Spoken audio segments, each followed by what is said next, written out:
Hello, everyone. Welcome to the first ever AI reasoning session weekly. Hey, let me tell you about ImandraX. ImandraX is our theorem prover reasoning engine.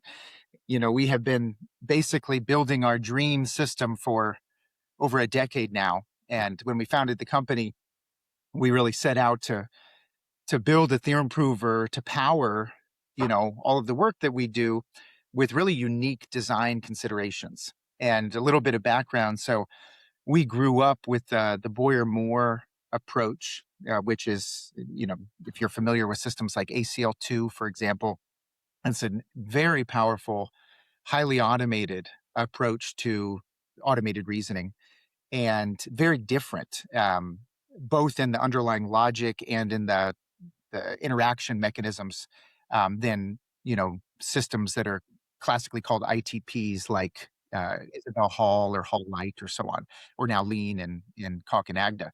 Um, but basically, what we wanted to do was build a theorem prover that in many ways brings what we see as the incredible strengths of the Boyer-Moore approach, highly automated proofs, a logic that's computational, automated induction, which is a huge part of it, automated rewriting, very powerful conditional rewriter, for example.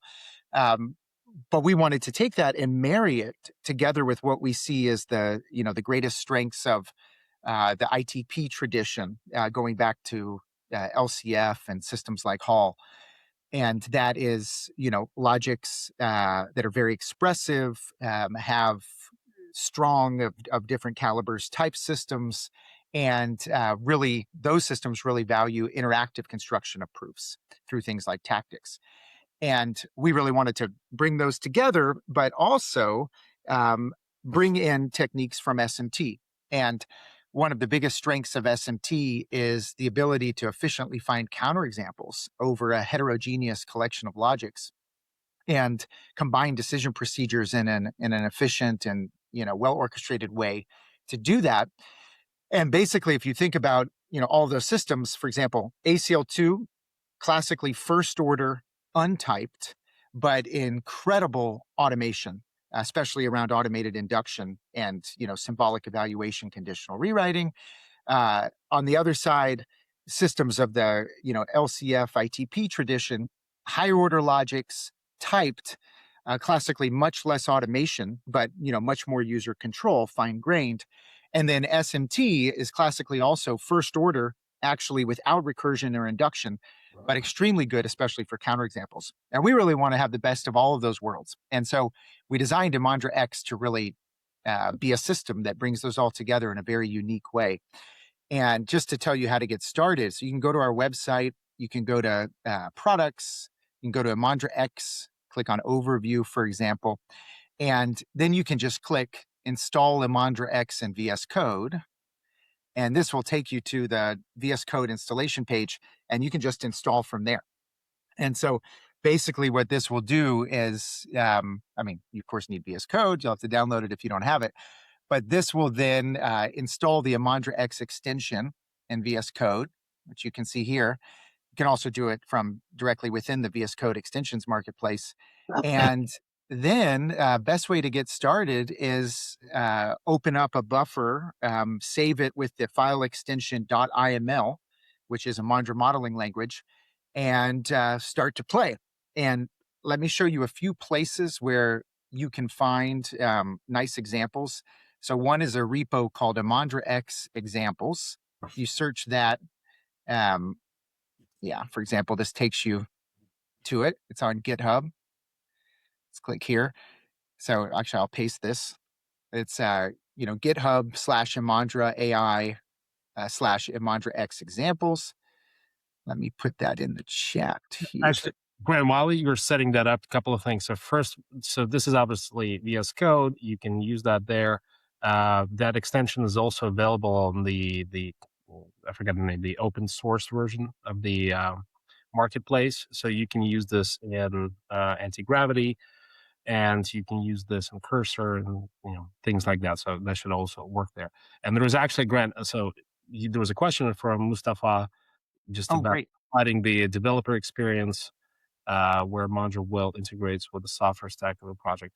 And I just to kind of highlight the really, as Grant was saying, the the original need for this tool, um, it is very much something that was always designed for engineers in mind. So obviously, there's a lot of advanced things that we'll go through. You can do a lot of these theorems and a lot of mathematics that is very powerful. The automation is unprecedented in many different types of applications.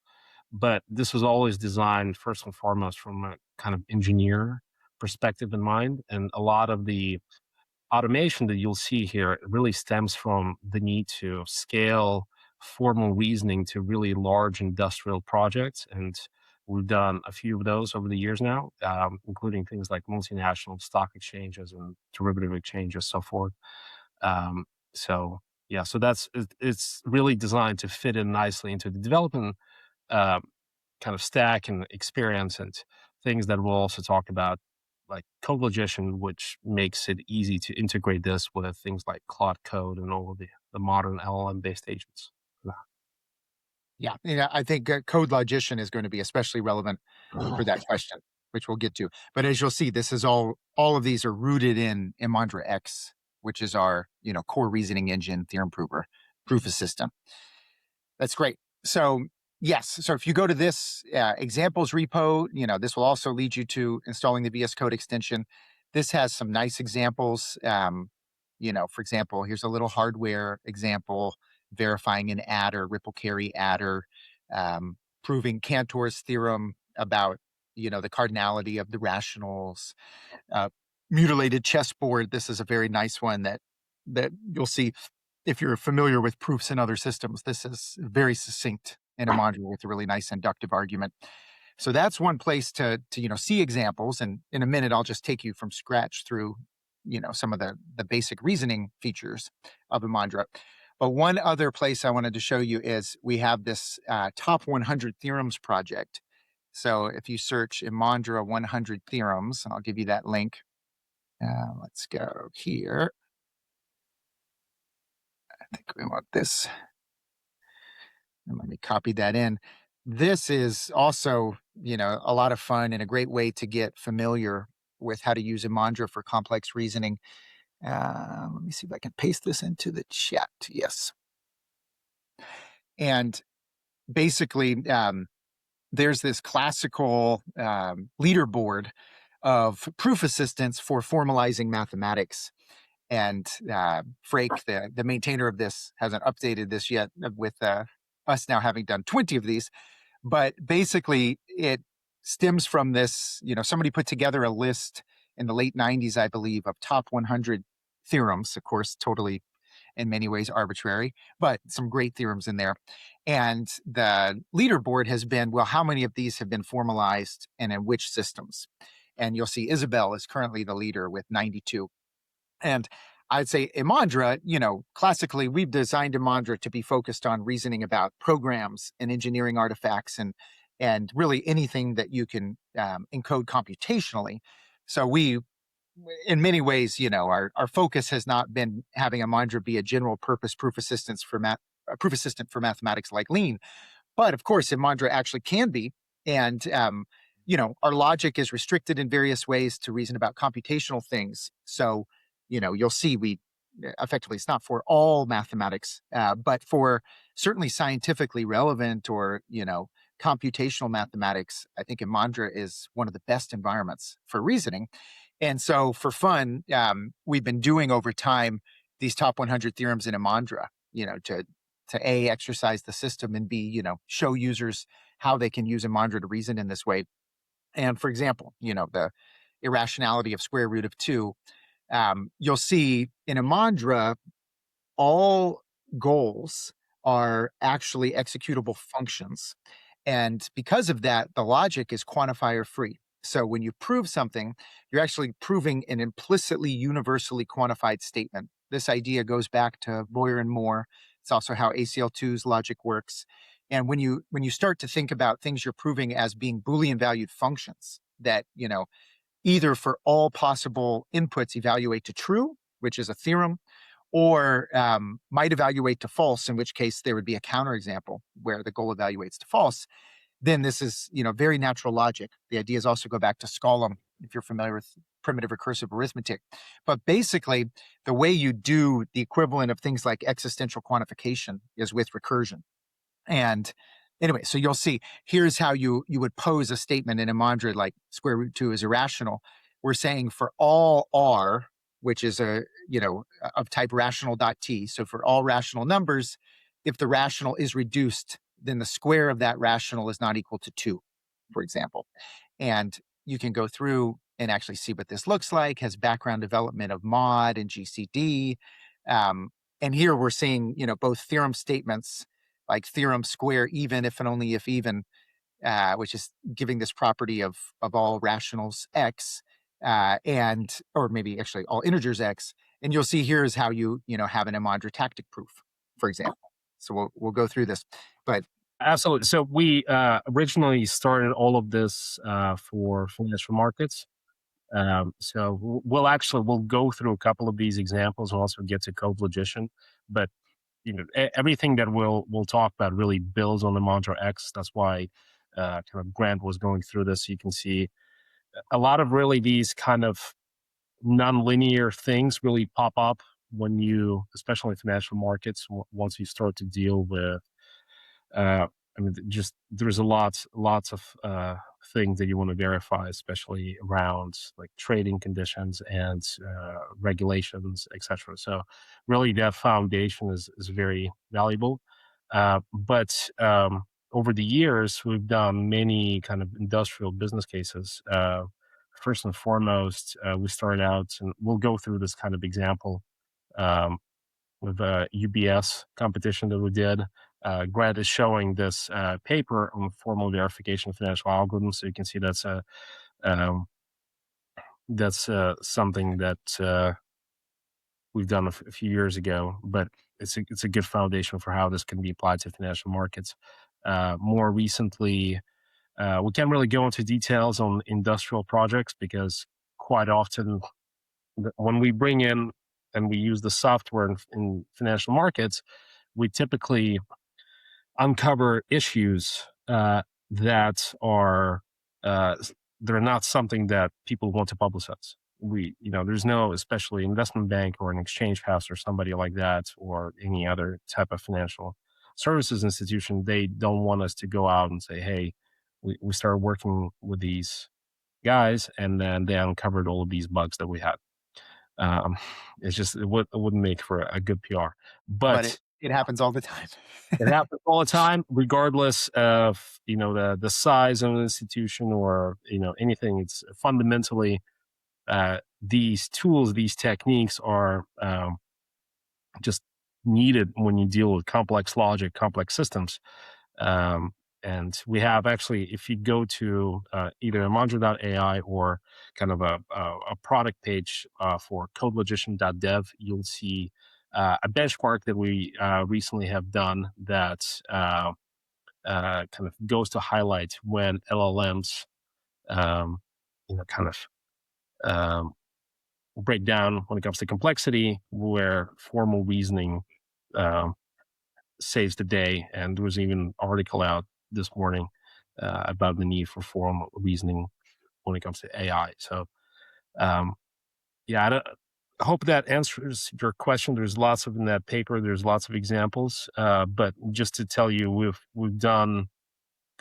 used the Mandra for really large multinational derivative exchanges and stock exchanges. So really things that are critical infrastructure for many different developed nations. We obviously also work with investment banks like Goldman Sachs and other types of financial institutions. And more recently, we've also been working with DARPA on similar efforts for financial markets. So it's really it's the need for formal reasoning for complex systems, even outside of kind of the latest AI developments, but that even just further, let's say, strengthens the case for that. has been recognized by national governments, which is it's a good outcome for a lot of kind of, let's say, academic lobbying that we've done over the years. Yes, and I'd say so. Capital markets, we have a big user base, as Dennis mentioned. Goldman Sachs, Broadridge, Citi, One Kronos, for example. There's also a lot of tooling in trading that people have built on top of Imandra. We have built, or others have built. And for example, One Kronos, they are an incredible. Call them, I guess, a dark pool at this point, but they're basically like an exchange for trading. They do equities and FX right now, and they're branching out into more. And they have some very unique features. And in capital markets, for example, uh, there's a lot of complexity in the communication protocols that are used between different systems that speak to each other in a high frequency way for trading. And there's tooling on top of Imandra for basically making those protocols precise, formalizing them, reasoning about them, automatically finding potential exploits, but also automatically deriving things like adapters that allow you to connect to versions of the protocol that have been customized, and so on. And One Kronos, they've really been pioneers in that their whole connectivity environment, not to mention other aspects, are all formalized really from the beginning using Imandra, and all of the connectivity tooling is based on that. So, for example, this is their information about this particular connectivity protocol, their version of what's called the fixed protocol that's used in finance, and it's all built on top of this DSL that at the core, is all rooted in ImandraX in a sense. Everything you write in this domain-specific language for connectivity protocols gets formalized in Imandra, and Imandra reasons about it. And anyways, so that's just one great example. If you're interested in this too, there's a IPL plugin, VS Code Marketplace Imandra. So this is, widely used in capital markets for basically formalizing the plumbing level of how systems in trading communicate with each other, and tons of regulations there and edge cases, and can be used in many ways. But just to show you kind of various industrial places where Imandra does a lot of work. So we can go into more detail, but let me quickly, so we also have time for Dennis to show CodeLogician. Let me just show you a little bit of ImandraX. So, here we've got an ImandraX development. This is the mutilated chessboard theorem, which, if you're not aware, this is a great classical theorem where you imagine you have a chessboard and you remove the top right and the bottom left square. And so now the chessboard has been mutilated. And the question is, taking dominoes and remembering that dominoes, they can be positioned in different ways, but they always cover two adjacent squares. The question is, if you have that mutilated chessboard, can you position dominoes in such a way that they will cover every square? And if you, think about it and think about, okay, how could I establish this? The kind of most naive thing to do is to try to do a brute force analysis of all the possible combinations of how you could place different dominoes. And, modern computation, modern reasoning, actually using Imandra's automated what's called unrolling, you actually can prove the theorem that way, but that's a, brute force expensive way. There's also a beautiful inductive argument where you effectively are looking at colors, noticing that both of the squares you removed have the same color, but then noticing that every time you place a square, it covers two different colors, right? However you place, or not a square, a domino. However you place a domino, it's going to cover squares of opposite color. And you can use that to prove, without doing brute force, that this holds. And then you can prove it for, chessboards of arbitrary size and so on. And so this is a great way to both see how to do kind of efficient brute force reasoning using Imandra, but also how to do complex inductive arguments. So I'd point people to this if you want to, see a nice example. But now let me just show you how to get started. Let's do some very basic stuff. I'll just call this whatever example.iml. And so now we've saved it as the .iml, so the Imandra mode is running. And Imandra's logic, it's based on a pure subset of OCaml. So it's a higher order fragment. very expressive computational fragment of OCaml. But all of your mathematical models are, in a sense, valid OCaml code. And so if you're not familiar with OCaml, it's a functional programming language, sort of in the same world as Haskell. You can think about it as a typed Lisp in a way. That's actually how it came about historically. But now, let's define something very simple. I'll say, let f of x is equal to x plus 1. Okay, so that's a very simple function. Whenever we, define a function in Imandra, it's actually behind the scenes proved to be admissible in the logic. It's a function that you can compute with, but it's also a logical definition. And that means it's possible your definitions might be rejected. For example, if they would introduce an inconsistency, that brings in things like termination checking. But you can forget about that for now. So now we have this f. Well, directly in the editor, we can compute with it. So I can say, what is f of 10?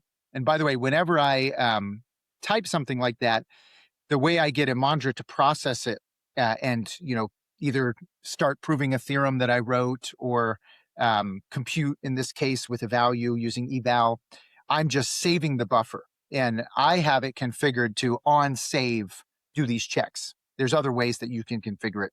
But basically, then you'll see you hover over, and this tells us that the value is 11. Okay, great. So we've just computed with a little function. But now we might want to prove something about it. So, let's prove a theorem. And in Imandra, we can prove theorems in various ways. The most basic approach is a command called verify. And what you do is you give verify a Boolean valued function. It could be a lambda term or it could be a defined function. And what Imandra is going to do is to then try to prove for all possible inputs into that function that it will always evaluate to true. And so I'll say, in this case, verify fun x. So that's a lambda, but you can think about that logically as meaning for all x. So let's try to prove, for all x, f of x is greater than x. Okay.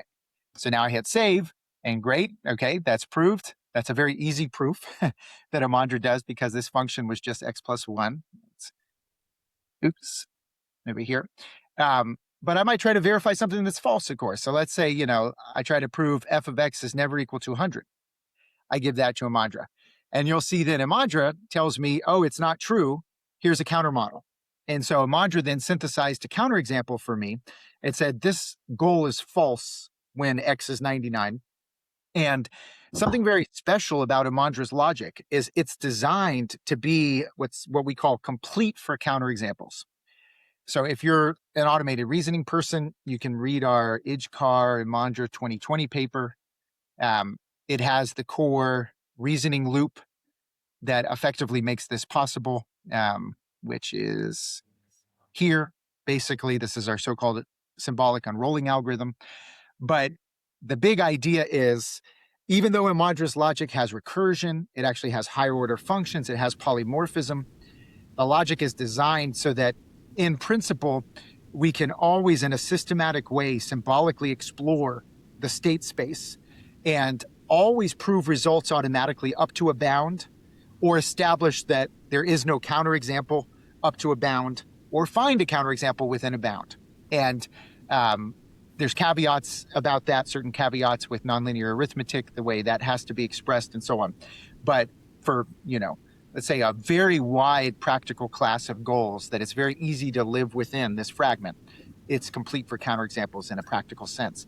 And that is huge because now, this is a very simple goal where the counterexample just involves an integer.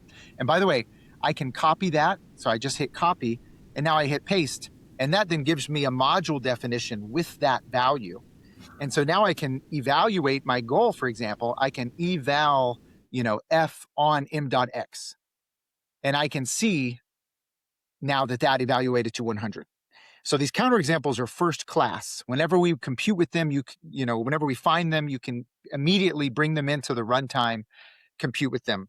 And this is simple, involving, of course, just integers. But in general, for a real system, this may be a sequence of complex messages in a communication protocol that's in the counterexample. It may be a complex trace of a state machine.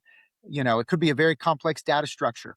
And the same principles and workflow apply. And basically, something very unique about Imandra, I would say, compared to other theorem provers and proof assistants is, we really are designed to be a tool for engineers who are doing real work with real code, for example. And for real world engineering, most of the time, your conjectures you have about your system are false.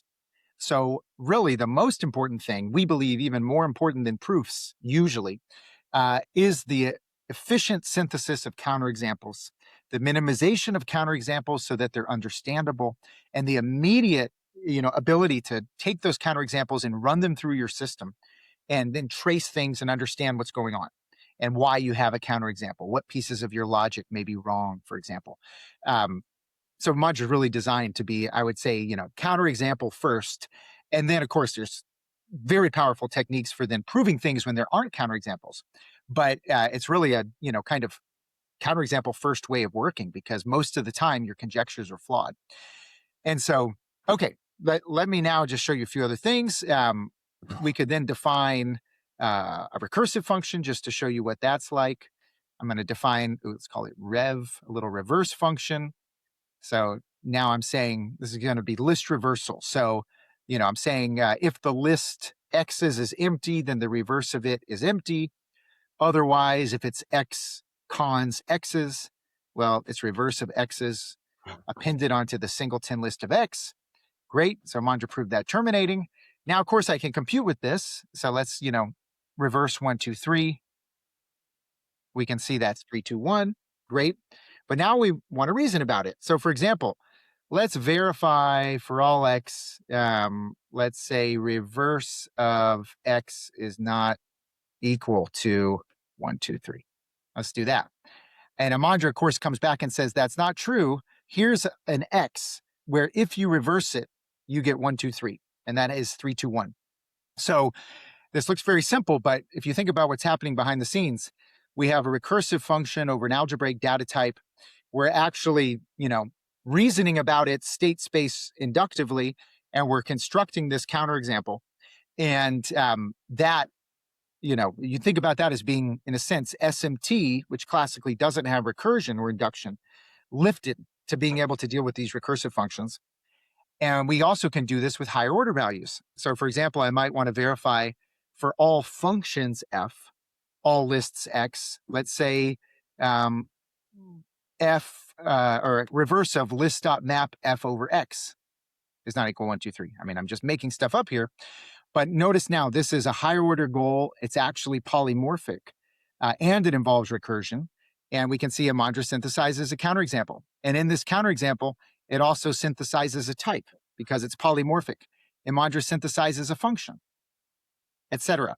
And all of that is available as a first-class value you can compute with. So Imandra in this case is doing, higher order goal solving, so it includes function synthesis. And that's extremely useful when you're modeling complex systems, especially with non-determinism, which you might model as a functional argument. And you then want to synthesize, a strategy, which is a functional argument. You can do that. And now finally, let me just show you a little bit proving something by induction and then interactively, and then I'll hand over to Dennis for CodeLogician. So here, great, we proved some things, we found some counterexamples, but now let's verify something that is actually inductively true. So this is a nice goal. Sorry, was there a question? Okay, so this is classic. This goes back to Boyer-Moore being the first to ever prove this automatically in a very similar way in a sense to what we're going to do.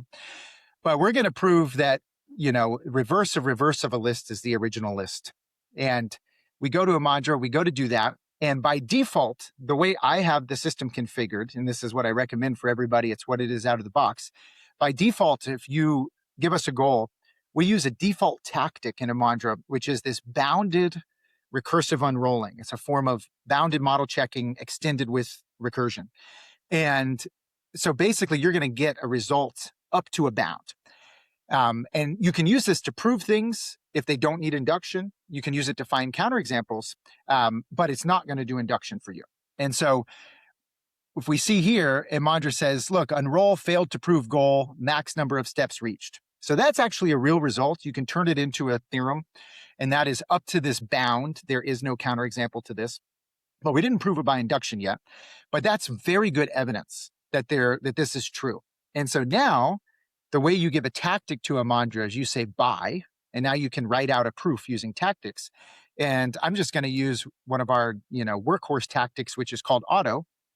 And now we see Imandra proved that by auto. And we could hover over this, for example, we could click open tasks in browser. And now we'll see the proof obligation. We can actually go see the inductive proof that Imandra constructed. And this is done using what's called our inductive waterfall.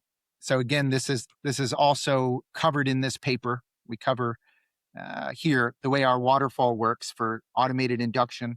We have to synthesize induction schemes, do automated simplification, and so on, generalization, lots of steps. The ideas go back to Boyer and Moore and their pioneering work in the Boyer-Moore prover, all the way up to modern ACL2. But we've lifted that to a higher order logic, with, that's typed. And this is a core tactic in Imandra.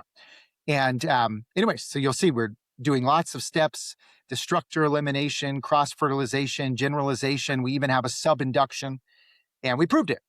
Great. Okay. So that's very nice. We also, notice that had a sub-induction. It had lots of steps. We might also study this and say, you know what?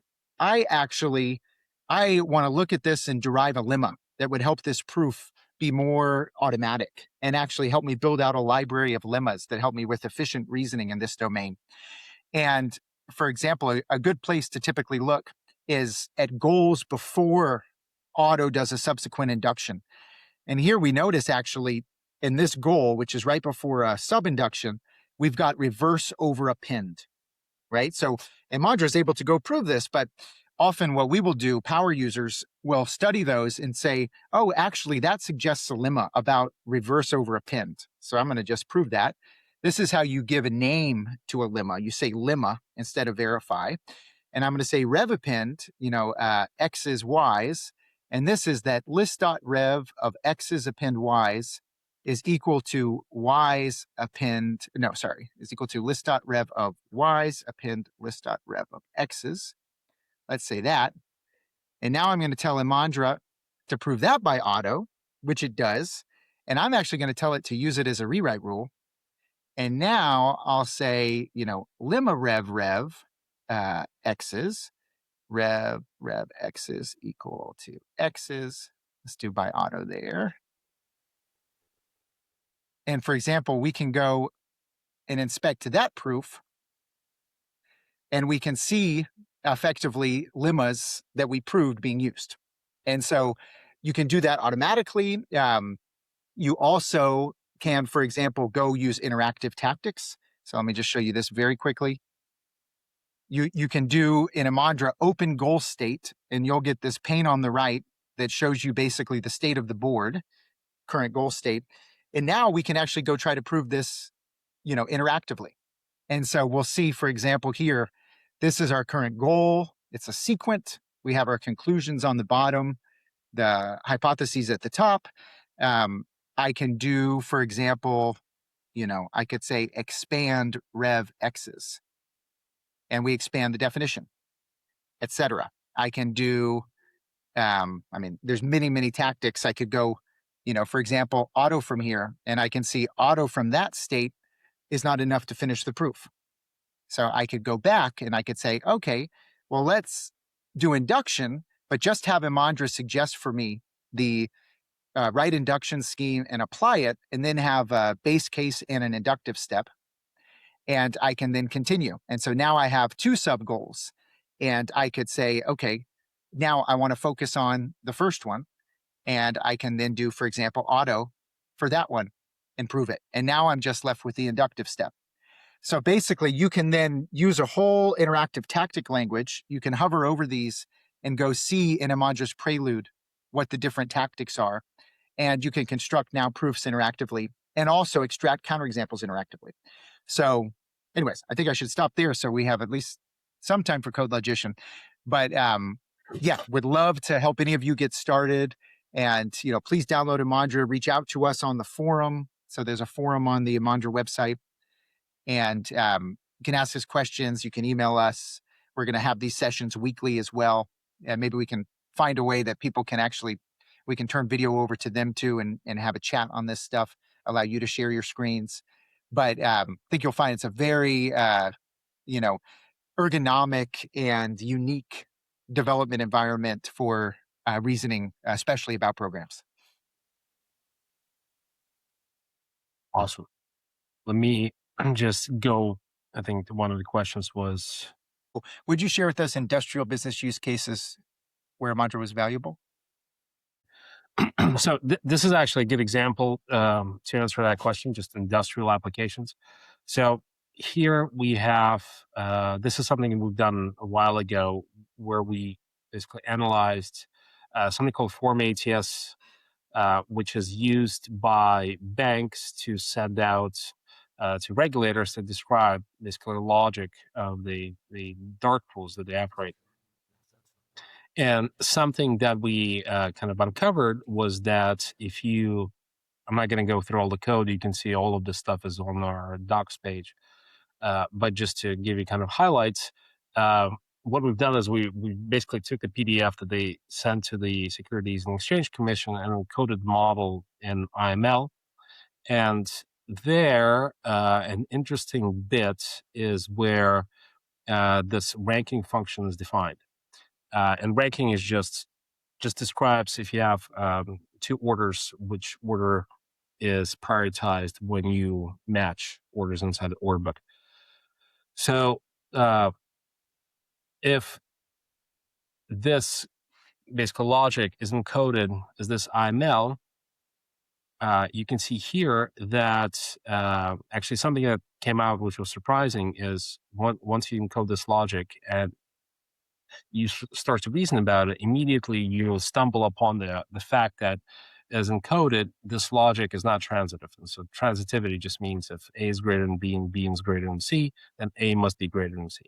And you can see here, this is so expressed just in the way that Grant was showing. So this is a verification goal, and you can verify it. And in this case, you will get a counterexample for this, just meaning that this logic isn't basically interpretation of this document that was sent to the regulator is invalid, which means that you can encode it successfully in C++, but from a kind of operational perspective, it just would not make sense. It'll effectively lead to randomized trading.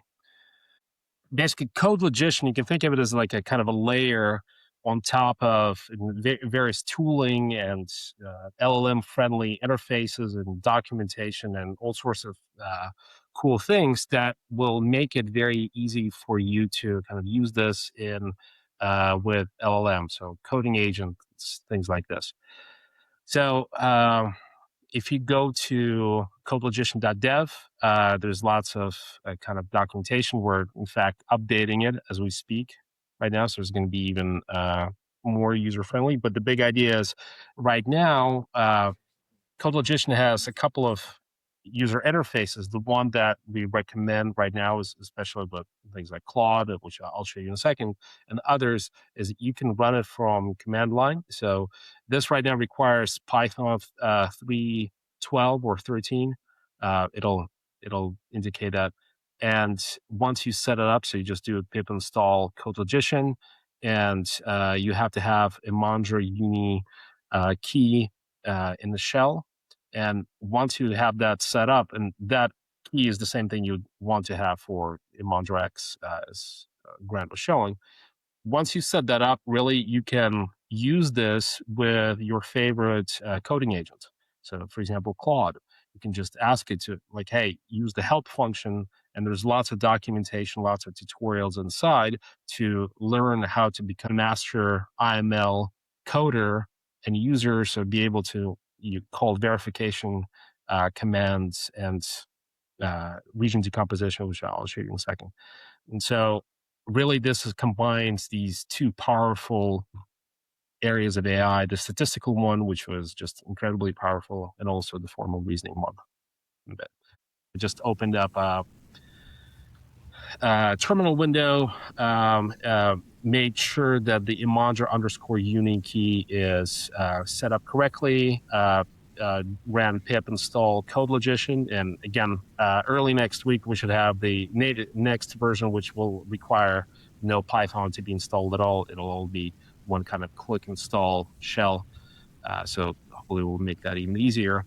But once I have this going, this is in now kind of Claude that is aware of CodeLogician. I've asked it to learn how to use it by just typing learn how to use CodeLogician by its help command and figure it out. And now I have been working with some kind of complex order books and definitions, one including the one that I was just showing you from UBS, but there are kind of others.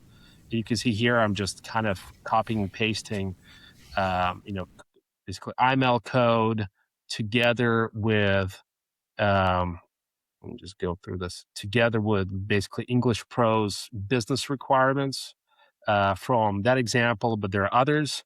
And I'm just asking it to say, hey, go and verify transitivity using CodeLogician of this resulting code. And the LLM is basically smart enough to now, because of all of the tooling, the help commands, all that stuff, it now knows how to write IML code. It knows what the commands are. It knows the interfaces and just invokes CodeLogician, which on the server side calls ImandraX for the reasoning, and it just becomes this really incredibly powerful agents that can now formally reason about this business logic and basically just highlight logically where things are sound or not sound, etc. And we're almost out of time. I wanted to kind of show a more complex example where I've asked. Let me just go through this.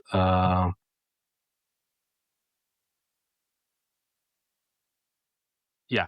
So, okay, come up with a more complex example of ranking function we could use to analyze a transitivity. So I'm asking LLM to generate more complex example of code using the stuff that I've kind of provided.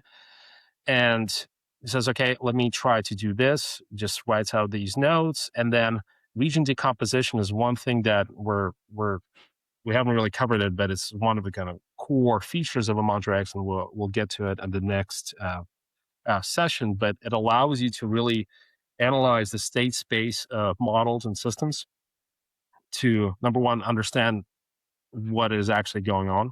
And you can see in a second, it's especially powerful with the LLM agents, but also to generate test cases. So going back to the question that was raised of how do you actually connect the stuff to industrial settings, one thing is you can verify formally that the design or specification is correct.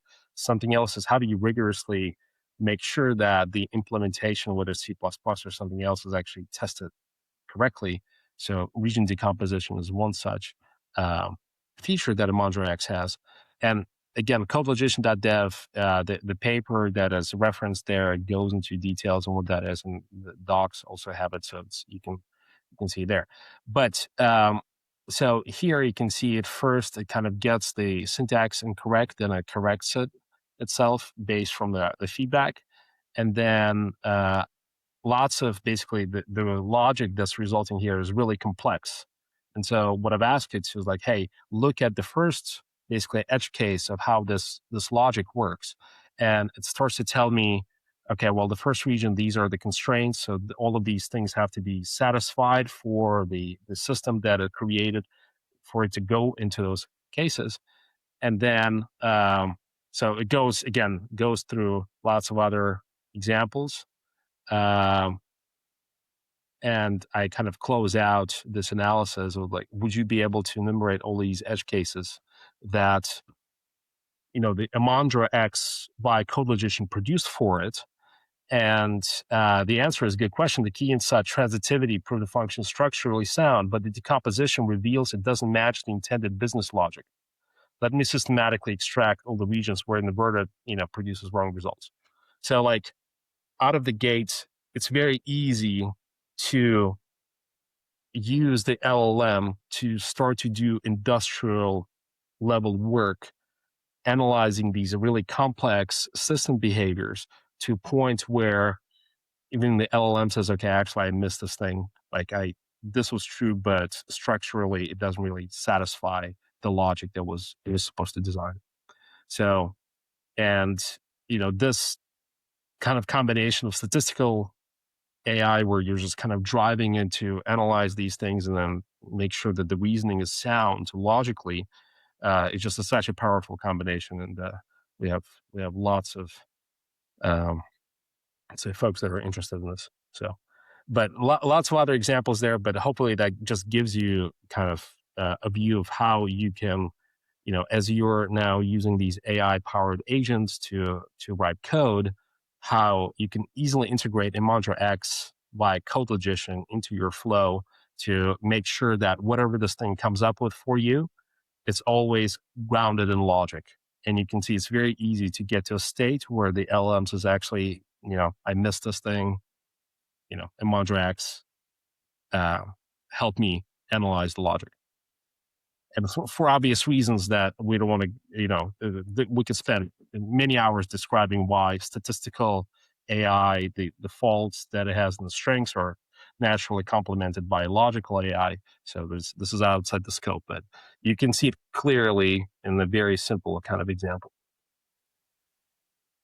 It's great. And I would add, we've started to do, many kinds of videos showing different use cases. And if you go to the Imandra YouTube, for example, this one, which is only 12 minutes long or so, proving compliance using logic-based AI reasoning to analyze GDPR, where Paul and Zara on our team go through analyzing some GDPR-based logic, requirements, regulations around business logic. This one is very interesting too. M&A term sheet analysis, where Paul and Denis use CodeLogician to take a legal contract and use an LLM plus CodeLogician's formal modeling to actually find flaws in it in a way that an LLM alone wasn't able to find the flaws. But you bring in the actual formal side and allow it to then rigorously pose these questions. All of a sudden you find these edge cases that the statistical AI just does not hit in a reliable way.